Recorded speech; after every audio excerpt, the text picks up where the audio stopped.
안녕하세요. 만나서 반갑습니다. 시원스쿨 쓸강의 이탈리아 편 강의를 함께 진행하게 된 김성수 강사입니다. 이번 이탈리아 편 강의를 시작으로 저와 함께 독일 편 강의까지 함께 하시게 될 텐데요. 다양한 이야기들, 또 다양한 주제들, 그리고 제가 경험했던 또 다양한 경험담들까지 함께 녹여서 강의를 진행할 예정이니까 여러분들 이탈리아 편 강의와 독일 편 강의도 많은 관심 부탁드리도록 하겠습니다. 오늘 저와 함께 첫 시간으로 이탈리아 로마로 한번 떠나보실 텐데요. 인간을 향한 건축 로마라는 주제를 제가 한번 정해봤습니다. 제가 이렇게 주제를 정하게 된 이유는 지금부터 한번 차츰차츰 알아가 볼 텐데요. 우선 로마라는 도시 여러분들 너무나 잘 알고 계실 겁니다. 로마는 굉장히 많은 볼거리가 넘쳐나는 그런 도시이죠. 천사의 성, 나보나 광장, 트레비 분수, 진실의 입, 대전차 경기장, 포로 로마노 이로 다 말할 수 없죠. 너무나 많은 유적지가 있어요. 뿐만 아니라 미켈란젤로, 라파엘로, 카라바조, 베르니 같은 너무나 유명한 당대 예술가들이 만든 예술작품들도 도시 곳곳에 장식되어 있습니다. 그러다 보니까 너무나 볼거리가 많은, 또 너무나 많은 이야기들이 숨겨져 있는 도시가 바로 로마이죠.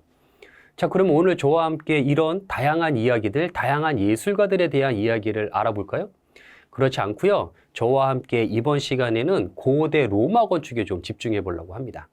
왜냐하면 우리가 실제로 로마에 가면 가장 많이 볼 수 있는 게 고대 로마의 유적지거든요. 그래서 이 고대 로마인들이 남긴 건축물을 통해서 그들은 건축에 무엇을 표현하려 했으며 또 그들은 무엇을 담아내려 했는지 또 그들이 남긴 건축 기법이나 공법들은 2000년대를 살아가고 있는 우리에게 또 어떤 영향을 미쳤는지에 대한 이야기들을 한번 저와 같이 알아보실 텐데요.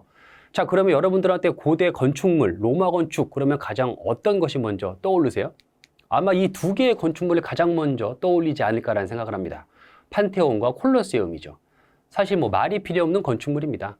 너무나 웅장하고 거대하고 과연 이것을 2000년 전 사람들이 만들 수 있었을까라는 의구심이 들 정도로 너무나 유명한 건축물들이죠.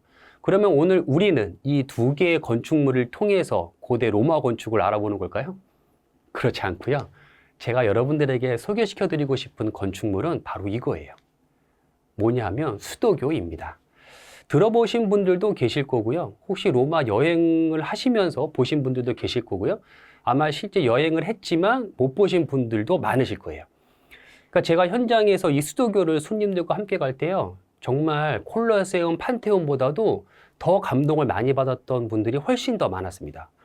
왜냐하면 보기에는 그렇게 큰 규모도 아니고 대단해 보일 것 없는 그런 건축물이지만 실제 이 건축물에 대한 이야기를 듣고 나면 콜로세움, 판테온보다 훨씬 더 중요한 건축물이네요 라고 얘기하는 분들이 굉장히 많았거든요. 그래서 이 수도교를 통해서 고대 로마인들이 생각했던 건축을 한번 저와 같이 알아볼 텐데요. 우선 고대 로마 건축물 외에 우리가 얘기하는 또 다른 고대 건축물들이 많아요. 보시는 것처럼 이집트의 피라미드도 있고요. 그리스 아테네의 파르테논 신전도 있습니다.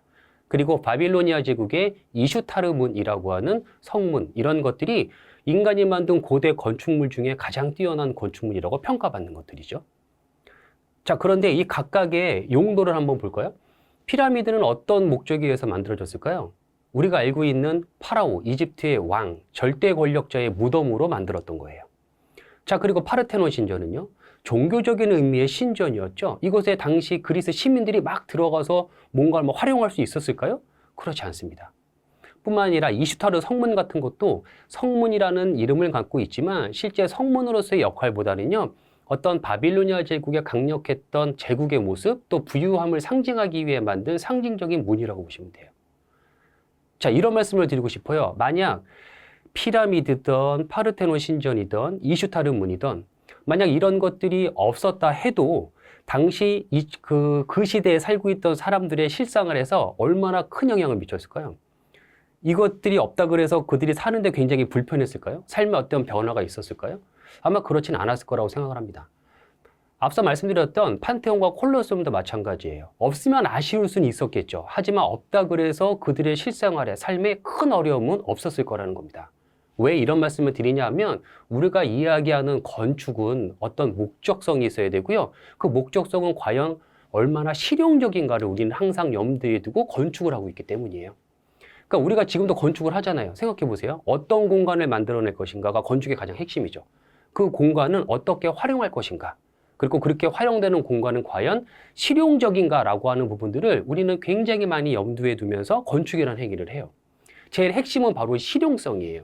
아무리 외관이 아름답고 아무리 멋있는 건물을 만들어도 실제 그 목적에 부합하는 실용성이 떨어진다면 그 건축물은 좋은 건축물이라고 말할 수가 없죠. 그렇기 때문에 제가 말씀드리고자 하는 이 실용성이라는 것을 지금에 와서 고민하는 것이 아니라 고대 2000년 전 로마인들은 이미 건축을 할 때 그 부분을 굉장히 중시 생각했다는 거예요. 왜냐하면 고대 로마인들이 굉장히 실용적인 사고를 가졌던 사람들이었거든요. 그래서 말씀드린 이 판테온, 콜로세움, 말씀드린 대로 하나는 종교적인 의미의 신전이었고 또 하나는 어떤 시민들의 여가 활동을 즐기기 위한 목적으로 만든 일종의 경기장이었죠. 스포츠 경기장이었다고 보시면 돼요.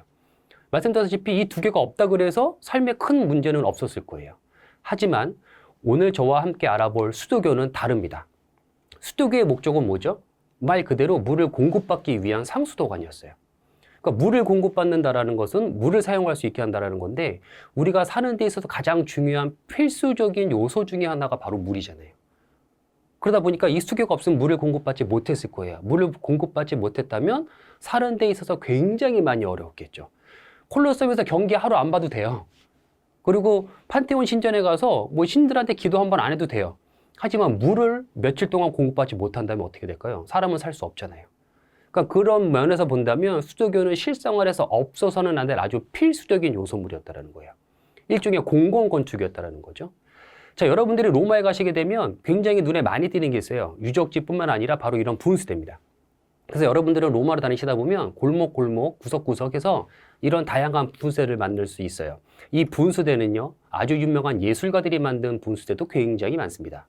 이런 분수대와 더불어서 가장 많이 볼 수 있는 것 중에 또 하나가 바로 이런 식수대예요. 그래서 로마에 가면 여러분들 분수대와 이런 식수대를 정말 많이 볼 수 있습니다. 그렇다면 이런 분수대와 식수대가 르네상스나 바로크 근대라고 하는 시대 때 많이 만들어졌을까요? 아니요, 그렇지 않습니다. 이미 고대 로마 시대 때부터 이런 분수대와 식수대들이 도심 곳곳에 굉장히 많았고요. 특히 이런 식수대는 공용 식수대라 그래서 그 주변에 살고 있는 로마 시민이라면, 아니 로마 시민이 아니고 제국 안에 살고 있던 사람 누구라면 그냥 돈을 내지 않고 무료로 이런 물들을 떠서 먹을 수 있었다고 합니다. 그런 어떤 모습들이 지금도 로마 도심 곳곳에 굉장히 많이 남아 있는 거예요. 재미난 사실은 우리가 지금도 로마를 여행하다 보면 이런 식수대를 만날 수 있고 이런 식수대에서 우리가 물을 쉽게 구해서 먹을 수 있다는 거예요. 그러니까 우리는 지금도 이런 식수대를 계속 활용하고 있다는 겁니다. 로마 시민들뿐만 아니라 여행객들이요. 그런데 이 식수대에서 물을 먹는 모습을 보면 이 사람이 로마 사람인지 아니면 뭐 여행객들인지 쉽게 알 수 있어요. 왜냐하면 보시다시피 먹기가 좀 불편한 구조죠. 왜냐하면 이렇게 끝이 약간 구부러져 있잖아요. 그러다 보니까 대부분 손으로 받아서 먹거나 물통을 이용해서 먹거나 아니면 쭈그리고 앉아서 입을 벌려서 물을 받아 먹는 경우가 많아요. 이제 여러분 만약에 로마에 가신다면 이런 식수를 만났을 때 더 이상 그렇게 드시지 마세요. 이렇게 드시면 됩니다. 자, 한 여인이 다가오죠. 그리고 물이 나오는 밑에 부분을 손으로 막습니다. 그러면 물이 위로 뿜어져 나오죠. 그럼 이 뿜어져 나오는 물을 편하게 여러분들이 입을 갖다 대서 마실 수가 있어요. 현지 살고 있는 로마 사람들이 이걸 다 알아요. 그래서 지나가다가 목마르면 그냥 이렇게 밑을 막아서 물이 쭉 나오면 입을 벌려서 물을 먹어요. 근데 그렇지 않은 사람들은요, 대부분 아까 말씀드린 대로 뭐 쭈그리고 앉아서 먹든지 이렇게 하는 거죠. 그러니까 여러분들이 이제 아셨으니까 한 가지 팁이에요. 아셨으니 나중에 로마를 가시게 된다면 이런 식수를 만났을 때 이렇게 편하게 한번 드셔보세요. 그러면 아마 옆을 지나가고 있던 로마인이 엄지척 해주면서 부어노라고 할 거예요. 보노라는 말은 좋다는 뜻이거든요. 잘하고 있어 뭐 이런 뜻이에요. 그래서 아마 그런 얘기도 들으실 수 있을 겁니다. 자, 그러면 이미 고대 로마 때부터 분수대와 식수대가 많았대요. 그 얘기는 로마는 물이 굉장히 풍족했다는 얘기겠죠. 그럼 그렇게 풍족할 수 있었던 이유는 뭘까요? 바로 이 로마에 흐르고 있는 테베레라고 하는 강 때문일까요? 안타깝지만 이미 로마 시대 때부터 이 테베레 강은 식수로 활용하기가 좀 부적합했다고 합니다. 우선 일반적으로 하수들이 처리되는 용도로서 이 강은 사용됐기 때문에 수질이 그렇게 좋지 않았고요. 또 하나 강폭도 그렇고 수심도 그렇게 깊지 않아서 수량이 많지 않았다 그래요. 주 목적은 뭐였냐면 이 테베레 강이 바다와 연결되어 있었기 때문에 주로 어떤 물자주를 운송하기 위한 운하로서의 그 역할과 기능을 했다고 합니다. 자, 그렇다면 고대 로마인들은 어떻게 물을 구했을까요? 초기에 로마는 부족 국가였어요. 규모가 굉장히 작았습니다. 그렇기 때문에 단순하게 여러분들 뭐 빗물을 저장해서 쓴다든지 아니면 우물 같은 걸 파가지고 물을 이용했던 거예요. 초창기에는 큰 문제가 있지 않았어요. 왜요? 많은 사람들이 모여 살고 있는 도시가 아니었기 때문에요. 하지만 문제가 생겼죠. 언제요? 로마가 너무나 거대해진 겁니다. 대제국이 된 거예요. 그러다 보니까 이 로마라는 도시만으로 수많은 사람들이 유입돼 들어왔겠죠. 그러다 보니까 자연적으로 식수 부족을 겪게 됐던 거예요. 자, 생각해 보시죠. 2000년 전으로 돌아가 볼게요. 여러분이 살고 있는 도시인데 사람들이 많이 모여 살게 되니까 물이 부족했어요. 자, 그래서 큰 문제가 생겼어요. 그러면 어떤 결정을 내리는 게 가장 현명할까요? 제일 빨리 물이 풍족한 지역으로 도시를 옮기는 게 어떤 면에서는 가장 쉬운 방법일 수 있겠죠. 왜요? 2000년 전으로 돌아가는 거니까. 우리가 생각을 해봤을 때. 그렇지 않나요?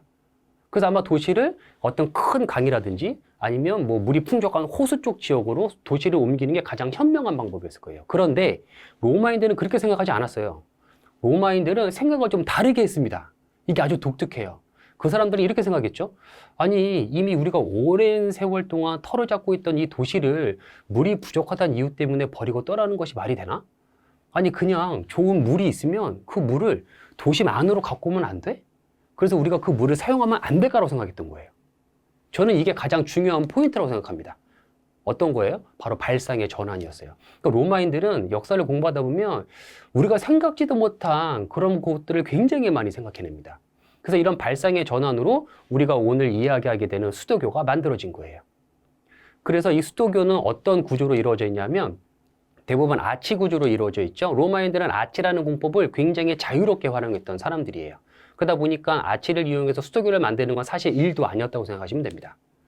자, 그러면 이렇게 기본 골조를 아치로 만들고 난 다음에 물이 흐르는 관이 필요했겠죠. 그 관은 어디에 놓이냐면 바로 아치 상단 위에 이렇게 물이 흐를 수 있는 수도관이 놓입니다. 우리가 일반적으로 납관을 많이 사용했다고 알고 있어요. 그런데 납관을 사용하기는 합니다. 하지만 대부분 도심 안으로 들어왔을 때, 지하에 매몰할 때 납관을 주로 사용했고요. 이런 수도교는 대부분 납관 갖고는 안 됐어요. 물의 양이 엄청나게 많이 흘렀기 때문에 보다시피 벽돌, 시멘트, 그 다음에 넓적한 돌들을 이용해서 별도의 수도관을 만들었다고 보시면 됩니다. 필요에 따라서는 2층, 3층 구조의 수도관을 만들기도 했다고 해요. 자, 수도교를 만드는 건 굉장히 단순한 작업이었어요. 하지만 어쨌든 물을 공급받아야 되기 때문에 수질은 굉장히 중요했죠. 그렇기 때문에 당시 수질 검사는 굉장히 시스템을 갖추고서 철저하게 했다고 합니다. 자, 그러면 그들은 수도교를 어떻게 해서 만들게 됐을까요? 영상을 한번 보시면 수원지가 중요했겠죠. 수원지를 찾았어요. 수질 검사를 완료했습니다. 그러면 이제 그 수원지의 물을 도심 안으로 끌고 들어가야겠죠. 그런데 대부분 수원지는 도심 밖에 많이 있었어요. 그러다 보니까 자연적인 지형들을 극복했어야 됩니다. 보시는 것처럼 산이 여러 봉우리가 중첩된다고 생각해 보시면 터널을 뚫는 건 비효율적으로 생각했던 거예요. 그래서 우회하는 물길을 따로 파서 만들죠. 그리고 거기에 수도관을 놓게 됩니다. 그리고 그 수도관은 보이지 않게 위에 흙이나 돌로 덮어요. 자, 그렇게 해서 물은 자연 낙차로 계속 흘러갑니다. 그러다가 얕은 계곡을 만나요. 그러면 우리가 알고 있는 사이판 원리라고 하죠. 이동하는 쪽이 더 높을 경우는 자연 낙차로 이용해서 물이 그냥 흘러갈 수 있게끔만 수도관을 연결해요. 불가피하게 터널을 뚫어야 될 때는요, 수직 갱도를 여러 개 팝니다. 그 이유는 나중에 유지보수를 하기 위한 목적 때문에 만들었다고 보시면 돼요. 그러고 나서 계속 관을 연결해 물이 멈추지 않고 흐를 수 있게 쭉 관을 연결합니다. 그러다가 특별한 지형에 한해서만 우리가 얘기하는 수도교를 놔요. 그러니까 사실상 수도교는요, 원래 지상으로 노출하지 않는 것이 원칙이에요. 그러니까 대부분은 지하에 매몰하는 게 원칙인데 어쩔 수 없는 경우에만 지상으로 드러나는 이런 수도교를 만들게 됩니다. 그럼 어떤 경우냐면 아주 깊은 계곡 또는 하천이나 강 같은 게 있을 경우 또는 이동하는 그 낙차, 자연 낙차로 물이 이동하잖아요. 그런데 그곳에 비해 너무나 지대가 낮을 경우, 그러니까 이런 경우에 한정해서만 지상으로 노출되는 수도교가 만들어진다고 보시면 됩니다. 이걸 도시가에서 보면 이런 모습을 했다고 생각하시면 돼요. 자, 이렇게 하는데 이제 재미난 사실은 뭐냐면 당시 2000년 전이니까 뭐 펌프나 이런 게 없었을 거 아니에요. 동력원이. 그러니까 오로지 물은요, 자연 낙차로만 이동했다고 보시면 돼요. 그러니까 수원지에서부터 도시까지 자연 낙차로만 물이 쭉 흘러서 이동했다고 보시면 됩니다. 그러면 쉽게 생각했을 때 우리가 이렇게 생각할 수 있죠. 물을 빨리 이동시키기 위해 그 각을 아주 가파르게 한다. 될까요? 로마인들은 그런 부분도 생각했던 거예요. 만약 낙차의 각이 너무나 완만할 경우는 물이 오히려 역류할 수 있다고 생각했고요. 또 아까 말씀드린 대로 너무나 가파르다면 유속이 빨라져서 압력이 발생해 수도관이 터질 수도 있다고 생각했던 거예요. 그러니까 그들이 생각했던 가장 적정한 기울기가 있었어요. 그 기울기가 지금의 우리가 측량계로 측정을 해보니까 1000분의 1도였다고 합니다. 1km당 1도씩 낮아지는 거예요. 그게 지금의 경사도로 하면 대략 한 2% 정도의 경사도라고 합니다. 그 경사도를 계속 유지시켜주면서 도시만으로 물을 공급받았던 거예요. 더 재미난 사실은 중간에 유속이 빨라지는 것을 조금 막기 위해서 중간중간에 물 저장소를 만들었고 그 물 저장소는 일종의 필터 역할도 같이 했다고 보시면 될 것 같습니다. 그렇게 해서 만들어진 수도교 중에 가장 유명한 것이 지금 현재 이 모습으로 남아있는 클라우디아 수도교예요. 서기 38년 칼리큘라라는 황제 때 처음 착공이 돼요. 하지만 그때 완성은 못했어요. 그러다가 한참의 세월이 지나 서기 52년에 클라우디우스라는 황제 때 완공이 되죠. 그래서 이 수도교의 이름이 그 황제의 이름을 따 클라우디아 수도교라고 부르게 됐습니다. 이렇게 만들어진 수도교가 로마 전역에 총 몇 개가 있었냐면 약 11개 정도가 있었다 그래요. 더 놀라운 사실은 이 클라우디아 수도교 하나에서 하루 동안 로마 도시로 공급됐던 물의 양이 1억 8,500만 리터라 그래요. 1억 8,500만 리터의 물이 이 하나의 수도교에서 계속 공급됐대요. 생각해 보세요, 여러분들. 만약에 당시 로마 인구가 100만 명이었다고 생각해 봐요. 고대의 100만 명도 굉장히 많지만 어쨌든 100만 명이었다고 생각해 보세요. 그러면 이 수도교 하나로 공급되는 물을 로마 한 시민이 대략 몇 리터 정도를 이용할 수 있었죠? 대략 한 100리터 정도 이상의 물을 이용할 수 있었겠죠.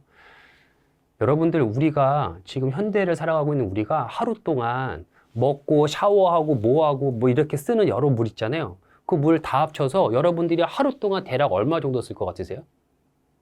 우리는 대략 하루에 320리터 정도의 물을 쓴다고 합니다. 하루 동안에요. 그런데 이 수도교 하나로 로마 시민 한 명이 100리터 이상의 물을 공급받았던 거예요. 그런데 이런 게 11개가 있었더라고요. 어마어마했겠죠. 그러니까 물이 엄청나게 풍족했던 거예요. 그런데 안타까운 건 로마 제국이 힘이 약해지면서 외부에 침략이 있었고 결국 476년 로마는 멸망하죠. 그러면서 이런 수도교들이 많이 파괴되고 다 부서져요. 그러다 보니까 지금 보시는 것처럼 그 형태만 이렇게 일부가 남아있는 모습이죠. 그런데 1453년 르네상스 시대 때 고대 로마 시대에 만들어진 수도교 하나를 복원합니다. 그 복원된 수도교를 통해서 지금도 로마 도시로 물이 계속 공급돼요. 그래가지고 여러분들이 로마를 다니시다 보면 이렇게 아쿠아 베르지네, 처녀의 샘이라는 수도교인데요. 이 수도교에서 여러분들 물이 지금도 계속 공급되고 있어요. 그래서 나중에 로마에서는 이 식수대 하나를 별도로 만들어서 그 2000년 전에 만들어진 수도교에서 또 르네상스 시대에 복원된 수도교에서 공급되는 물을 여러분들이 마실 수 있게 이렇게 만들어 놓은 거죠. 그래서 처녀의 샘이라는 수도교가 만들어졌는데 르네상스 시대에 이렇게 복원된 수도교를 이용해서 나중에 바로크 시대 때 아주 멋진 건축물 하나를 또 만들어냅니다. 그게 뭐냐면 우리가 너무나 잘 알고 있는 트레비 분수예요. 다시 말해 이 트레비 분수에 지금 뿜어져 나오는 이 엄청나게 많은 양의 물은요, 고대 로마 시대의 수도교를 통해서 공급받고 있는 겁니다. 그런데 대부분 사람들은 그걸 잘 모르죠. 그냥 대부분 우리는 트레비 분수를 가는 게 보면 뭐 어떻든 예술적인 가치도 굉장히 높기 때문에 아름다운 조각상이라든지 뭐 이런 걸 보기 위해서도 많이 가죠. 또 가는 주된 목적 중에 하나는 뭘까요? 여기 트레비 분수에 가서 뒤를 돈 상태에서 동전을 이 분수대에 던지면 로마로 다시 온다는 속설이 있어요. 그래서 많은 사람들이 이 트레비 분수를 가는 이유는 여기서 뿜어져 나오는 물이 로마 시대의 수도교고 뭐가 다 필요 없어요. 이게 뭐 누구 바로크 시대 유명한 조각가 뭐 다 필요 없습니다. 그냥 이 아름다운 로마에 다시 한번 꼭 돌아오게 해달라는 염원을 담아 사람들이 이곳에 동전을 던지기 위해 사실상 굉장히 많이 방문하고 있죠. 하지만 재미난 사실은 어쨌든 이 트레비 분수가 만들어질 수 있었던 것도 로마 시대 때 복원된, 로마 시대 때 만들어진 수도교를 복원했기 때문에 가능했다라는 거예요. 그래서 그때 당시에 이 분수대를 설계했던 건축가는 우리가 잘 모르지만 이 부조에다가 이렇게 이 수도교에 대한 이야기들을 새겨놨어요. 그래서 잘 보시면 먼저 한 부조를 보죠. 한 여인이 로마 병사에게 손가락으로 어떤 샘을 가리키고 있어요. 그렇죠? 그러다 보니까 이 병사가 어떻게 해요? 무릎을 꿇고 앉아서 이 샘물을 받아 마시고 있는 모습이 표현돼 있죠. 이건 무슨 얘기냐면 지금 이 트레비 분수에 물을 공급하고 있는 처녀의 샘이라고 불리는 그 수도교가 어떻게 해서 만들어지게 되었는지를 이 부조를 통해서 지금 말해주고 있는 건데요. 당시 아그리파라는 장군이 전쟁이 끝나고 병사들과 함께 로마로 복귀하던 중에 당시에 너무나 목이 말랐대요. 그래서 막 물을 찾아 돌아다녔대요. 그때 한 여인이 길을 지나가고 있어서 그 여인에게 어디서 물을 구할 수 있는지 물어봤다고 해요. 그러자 그 여인이 아주 친절하게 어떤 샘을 가르쳐 주었다고 해요. 그래서 지금 보시는 건 바로 그 내용을 표현하고 있는 거죠. 당시에 병사들과 아그리파 장군들이 그 물을 마셨겠죠. 목이 막 마른 상태에서. 그러니 이 물맛이 얼마나 꿀맛 같았겠어요. 그래서 나중에 로마로 돌아오고 난 후에 아그리파 장군이 명을 내린 겁니다. 그때 그 처녀가 알려줬던, 그 여인이 알려줬던 그 샘을 수원지로 하는 수도교를 만들자. 그래서 그 반대편에 있는 부조가 바로 그 내용을 설명해 주고 있는 거죠. 그래서 투구를 쓰고 있는 장군 아그리파가 손을 펼치면서 수도교 공사를 지시하고 있는 모습을 볼 수가 있는 겁니다. 그래서 이 트레비 분수의 의미가 바로 여기에 있는 거예요. 우리 눈에는 보이진 않지만 로마 시대에 만들어진 그 수도관이 이 트레비 분수 밑으로 쭉 들어와요. 들어오다가 여기에서 세 개의 갈래로 나눠져요. 그래서 이 분수대의 이름이 트레비라고 부르게 된 겁니다. 트레가 이탈리아 말로 숫자 3이란 뜻이고요. 비가 비야, 길이라는 뜻을 갖고 있기 때문에 사실상 세 개의 길, 그래서 우리는 뭐 삼거리 분수 이렇게 농담 삼아 얘기도 하는데 어떤 길을 실제로 뜻하는 것이 아니라 이 밑에서 갈라진 세 개의 수도관을 의미하고 있다라고 보시면 되죠. 하지만 그 수도관은 우리 눈에 보이지 않아요. 왜? 지하에 매몰되어 있잖아요. 하지만 이 수도관은 계속 여러분의 발길을 따라서 이동합니다. 그래서 어디로 가냐? 또 한 군데의 명소죠. 스페인 광장으로 이어집니다. 그래서 여러분들이 실제 지금 스페인 광장 가보시면 그 앞에 아주 멋있는 분수대가 하나 있어요. 지금 바로 이 분수대죠. 바르차카 분수라고 불립니다. 일명 난파선 분수라고 불리죠.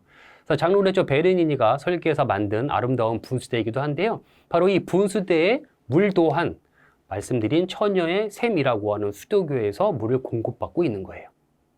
자, 재미난 사실은 뭐예요? 여러분들 아까 우리 왜 처녀의 샘을 식수로 쓰기 위해서 끌어들인 거라 그랬잖아요. 근데 트레비 분수나 지금 이 바르차카 분수는 뭐예요? 분수잖아요. 그럼 여기 있는 물을 마실 수 있을까요? 네, 마실 수 있습니다. 저는 마셔봤거든요. 실제로 트레비 분수 가시면요. 트레비 분수 안쪽 끝에 따로 별도의 식수대가 마련돼 있어요. 그래서 마실 수 있습니다. 실제 식수이기 때문에 그래요. 그리고 이 난파선 분수도요. 배의 앞머리 쪽 부분, 뒷머리 쪽 부분으로 가면 이렇게 발판이 있어요. 그래서 그 밑으로 내려갈 수 있습니다. 그리고 지금 물이 양쪽으로 뿜어져 나오잖아요. 거기에서 여러분들 나오는 물을 마셔서 드실 수 있어요. 왜? 실제 음용이 가능한 수도관을 이용해서 분수를 만든 거거든요. 그렇기 때문에 여러분들 지금 보시는 것처럼 뭐 트레비 분수든 이 난파선 분수든 얼마든지 여러분들이 분수로서만 바라보는 것이 아니라 실제 식수이기 때문에 음용할 수 있는 그런 분수대라고 생각하시면 됩니다. 그럼 생각해 보시죠. 2000년 전 만들어졌던 수도교를 복원했어요. 르네상스 시대에. 그래서 그 르네상스 시대에 아주 유명한 건축가들이 아름다운 분수를 만들었어요. 바로크 시대도 마찬가지죠. 자, 그런데 이런 분수들은 단순히 도시의 어떤 미관적인 부분으로서 뭐 그 역할을 하고 있냐? 그렇지 않죠. 말씀드린 대로 지금도 식수로 활용할 수 있으니까요. 그 얘기는 뭘까요? 2000년 전을 넘어 지금 현재에도 이 로마를 방문하거나 이 로마에 살고 있는 시민, 여행객들 누구나가 여기서 뿜어져 나오는 물을 편하게 마실 수 있다는 겁니다. 그 얘기인 즉슨 2000년 전에 만들어진 그 분수대의 목적 그리고 그 실용성이 지금도 이어지고 있다는 거죠. 2000년이라는 세월을 넘어서까지도요. 그러니까 고대 로마인들이 건축이라고 생각했던 것은 단순히 규모가 크고 멋지고 아름답고 이런 것들이 아니에요. 그렇게 거대하지 않지만 정말 실생활에 필요한 것들, 그런 공공건축에 대한 부분들을 굉장히 중시했다는 거죠. 그래서 여러분들 로마에는 항상 이렇게 물이 넘쳐났으니 이런 분수대와 식수대가 당연히 많았겠죠. 뿐만 아니라 이 넘쳐나는 물을 또 적극적으로 활용하게 됩니다. 그래서 또 아주 대단한 건축물을 하나 만들어내죠. 그게 바로 목욕탕이에요. 때르메라고 하는 목욕탕입니다. 카라칼라 욕장인데요. 콜로세움 바로 옆에 있어요. 기회가 되신다면 도보로 한 5, 6분만 걸어가면 카라칼라 욕장에 여러분들이 가보실 수 있어요.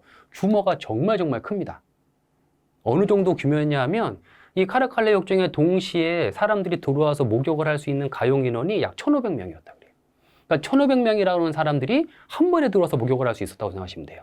여러분이 사시는 동네 찜질방에 1,500명이 한 번에 우르르 들어와서 목욕을 막 한다고 생각해 보세요. 지금 가능한가요? 그 규모의 목욕탕이 있으세요? 없잖아요. 뭐 아쿠아리움 같은 데나 가야 가능하잖아요. 그런데 실제 이미 2000년 전 고대 로마에는 이런 정도 규모의 목욕탕이 굉장히 많았다는 거예요. 네. 그중에 대표적인 것이 바로 이 카라칼라 욕장이죠. 단순히 목욕만 하는 공간도 아닙니다. 이곳은 신분이 높던 낮던 한간이 없었어요. 누구나 들어와서 아주 저렴한 비용, 돈을 굉장히 싸게 받았답니다. 또는 거의 무료로 들어오는 경우가 많았다 그래요. 그러다 보니까 일반 서민들까지 들어와서 즐길 수 있었어요. 그래서 내부는 또 굉장히 아름다운 예술작품들로 장식을 했다고 그래요. 왜냐하면 일반 서민들은 그런 예술작품들을 접할 수 있는 기회가 많지 않았기 때문에 어떤 문화공간으로서의 역할을 또 같이 겸했다고 하기도 합니다. 이런 목욕탕의 구조도요, 아주 체계적이었어요. 단순히 뭐 탕 하나 있는 정도가 아니라 도서관도 있었고요. 냉탕, 온탕, 사우나 시설도 이미 다 갖추고 있었고요. 심지어는 체육관도 갖추고 있었다고 합니다. 그래서 옛날은 아마 이런 모습이었을 거라고 생각하시면 될 것 같아요. 그러니까 지금 현재 우리가 쓰고 있는 사우나 시스템과 거의 똑같다고 보시면 됩니다. 그러니까 우리가 사실은 어떻게 보면 로마 시대 때 시스템을 그대로 사용하고 있다고 보시면 되는 거죠. 자, 그럼 2000년 전 로마인들이 했던 목욕 문화, 지금 현재 우리가 하고 있는 목욕 문화, 큰 차이는 없습니다. 시스템적으로는. 하지만 어떤 면에서는 차이가 있을 수도 있죠. 어떤 걸까요? 우리는 지금 목욕탕에서 뭘 많이 하죠? 목욕탕 가면 뭐 많이 해요? 뭐 요즘은 사실 때 미는 사람 별로 없을지 모르겠지만 저 어렸을 때는 때 미는 게 일이었거든요. 목욕탕 가면. 그러니까 우리는 때라는 걸 밀잖아요.